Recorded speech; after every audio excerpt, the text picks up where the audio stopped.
ഈ മഞ്ഞപ്പിത്തം കഴിഞ്ഞ കുറേ നാളുകളായിട്ട് കേരളത്തിൽ പല ഭാഗങ്ങളിലായി പടർന്നു പിടിക്കുന്നു എന്നൊക്കെയുള്ള വാർത്തകൾ വന്നിരുന്നു. എറണാകുളത്തും പരിസര പ്രദേശങ്ങളിലുമൊക്കെ കഴിഞ്ഞ മാസമൊക്കെ മഞ്ഞപ്പിത്തം രൂക്ഷമായി പടർന്നു പിടിച്ചിരുന്നു എന്നുള്ള വാർത്ത നമ്മൾ കണ്ടതാണ്. സാഹചര്യത്തിന് കുറച്ച് മാറ്റമുണ്ടായിട്ടുണ്ട്. ഇപ്പോൾ കോട്ടയത്ത് കോരുത്തോട് പഞ്ചായത്തിൽ മഞ്ഞപ്പിത്തം പടരുന്നു എന്നുള്ള വാർത്തയാണ്. പഞ്ചായത്തിലെ 9-10 വാർഡുകളിലെ മാങ്ങാപ്പേട്ട 504 കോളനി ഭാഗങ്ങളിൽ 15 പേർക്കാണ് ഇപ്പോൾ മഞ്ഞപ്പിത്തം സ്ഥിരീകരിച്ചിരിക്കുന്നത്. സ്വകാര്യ കുടിവെള്ള വിതരണക്കാരിൽ നിന്നാണ് ഈ മേഖലയിലൊക്കെ മഞ്ഞപ്പിത്തം പിടിപെട്ടതെന്നൊക്കെ ആരോഗ്യവകുപ്പ് കണ്ടെത്തിയിരിക്കുന്നു. ആ റിപ്പോർട്ടിലേക്ക്. കോരുത്തോട് പഞ്ചായത്തിലെ 9-ാം വാർഡിലാണ് രോഗവ്യാപനം ആദ്യം സ്ഥിരീകരിച്ചത്.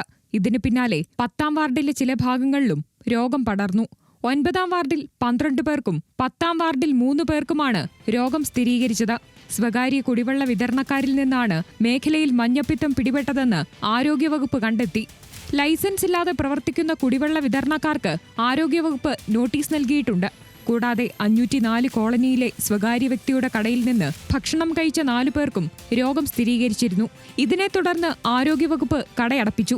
മഞ്ഞപ്പിത്തം ശ്രദ്ധയിൽപ്പെട്ടതിനെ തുടർന്ന് ആരോഗ്യവകുപ്പും ഡിഎംഒ തലത്തിലുള്ള ആൾക്കാരും വന്ന് പരിശോധിച്ചതിൽ അവിടെ നടന്ന ഒരു കടയിൽ വൈകുന്നേരം പണി കഴിഞ്ഞ് വന്ന് വെള്ളം കുടിക്കുകയും അതിൻ്റെ ഫലമായി അവിടെ മഞ്ഞപ്പിത്തം അവർക്കുണ്ടാകുകയും ചെയ്തു. ആ കട താൽക്കാലികമായി അടപ്പിച്ചിട്ടുണ്ട്. കൂടാതെ അടുത്തുള്ള പ്രദേശങ്ങളിൽ നിന്നും മഞ്ഞപ്പിത്തം റിപ്പോർട്ട് ചെയ്തതിൻ്റെ അടിസ്ഥാനത്തിൽ പരിശോധിച്ച വകയിൽ അവിടെ യാതൊരു മാനദണ്ഡവുമില്ലാതെ കുടിവെള്ള വിതരണം നടത്തുകയുണ്ടായി. ഉഴുന്നോട്ടയിൽ നിന്നാണ് ഇത് പകർന്നതെന്ന് മനസ്സിലാകുന്നു.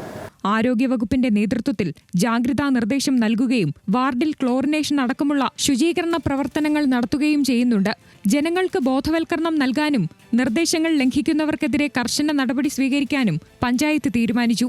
കഴിഞ്ഞ മാസം പുഞ്ചവയൽ ടൗണിലും 9 പേർക്ക് മഞ്ഞപ്പിത്തം സ്ഥിരീകരിച്ചിരുന്നു. ന്യൂസ് മലയാളം, കോട്ടയം.